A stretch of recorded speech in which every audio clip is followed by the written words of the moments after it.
If your Android is not sending text messages, don't worry. Here are some quick and effective fixes you can try.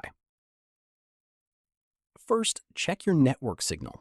You need a stable connection to send SMS. So if you have low or no signal, try moving to a different location. Next, turn on airplane mode for about 5 seconds. Then turn it off again. This refreshes your network connection and can fix temporary SMS issues on Android. If that didn't work, press and hold your Messages app, then tap on the info icon. From here, tap Force Stop and confirm it. Now go to Storage, then tap Clear Cache. If the problem still continues, you can also clear data, but keep in mind this may reset your app settings. After that, open your messaging app again and try sending the text.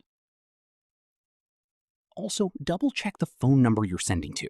Even a small mistake can cause message sending to fail. And finally, if your Android still isn't sending SMS, contact your mobile carrier. There could be a billing issue or a restriction on your account blocking text messages. That's it.